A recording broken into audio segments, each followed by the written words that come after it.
Moïse regarda çà et là, et voyant qu'il n'y avait personne, il tua l'Égyptien. Exode 11:12. Est-ce là une façon de faire digne de Dieu? Ceci est-il compatible avec la vocation céleste? Certes non. Lorsque l'Éternel fit sortir Israël hors d'Égypte, ce fut à bras étendus et avec puissance, de sorte que les Égyptiens, se prosternant devant Moïse, le supplièrent de s'éloigner. Gardons-nous de supposer que Dieu peut être dans l'action douteuse, celle qui oblige à ses regards inquiets à droite et à gauche, ni en quoi que ce soit qui ne supporte point l'éclatante lumière de sa présence. Lumière transparente comme le cristal, lumière sans déclin.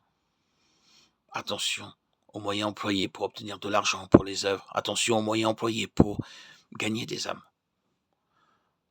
Moïse eut certainement le sentiment d'avoir mal agi. Nous pouvons facilement supposer qu'il ne goûta point un paisible repos au cours de la nuit qui suivit, et qu'il comprit l'erreur de son acte.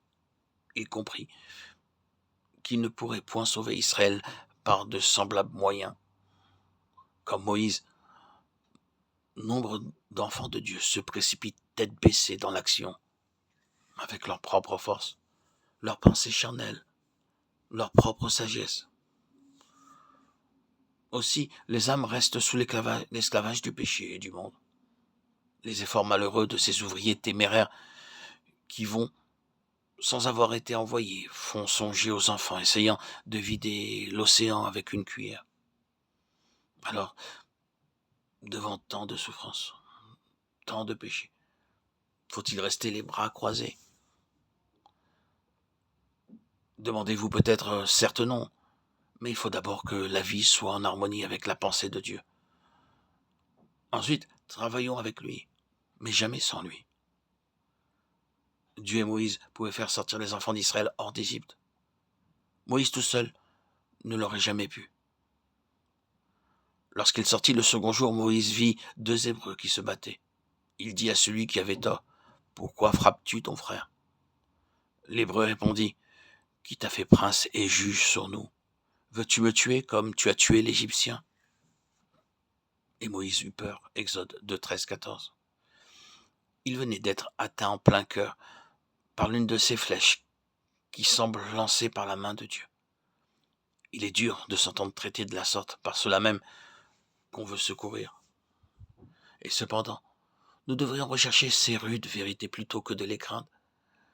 Si nous voulons vraiment soumettre nos vies à celui qui les rendra sans reproche, car nous ne nous voyons pas nous-mêmes. Quiconque ne peut supporter un autre point de vue que le sien n'atteindra point le sommet où, avec Dieu, il verra les choses d'ici-bas comme l'Éternel les voit. Si Moïse s'était justifié à ses propres yeux du meurtre de l'Égyptien, ce fut pour lui un dur réveil.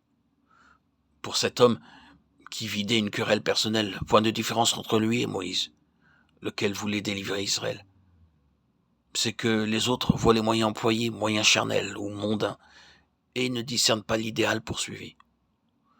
Permettons-nous que le mal entache notre action, nous qui sommes exhortés à nous abstenir de toute apparence de mal et à rechercher ce qui est honorable. Qui t'a établi juge sur nous? Lamentable échec pour le premier pas que fait Moïse vers ses frères. Bénissons Dieu pour nos échecs et pour ses rudes réveils. Il vaut mieux qu'ils se produisent au début de la carrière qu'au soir de la vie, et d'avoir vécu jusqu'à la fin dans de vaines illusions sur nous-mêmes et sur les autres.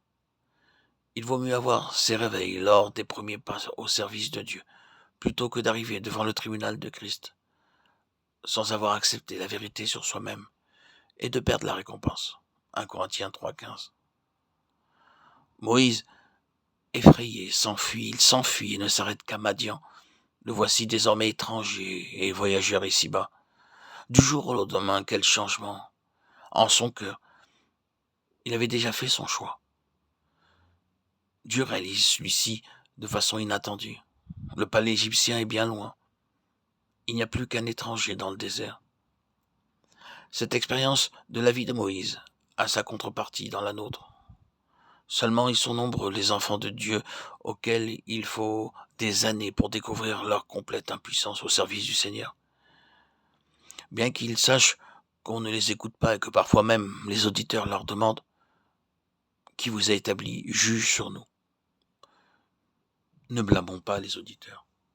Recherchons plutôt devant Dieu les causes de nos échecs, afin qu'il puisse nous transformer en vaisseaux propres à son usage, en instruments dont il pourra se servir. Ne blâmons pas les auditeurs. Recherchons plutôt devant Dieu les causes de nos échecs, afin qu'il puisse nous transformer en vaisseaux propres à son usage, en instruments dont il pourra se servir.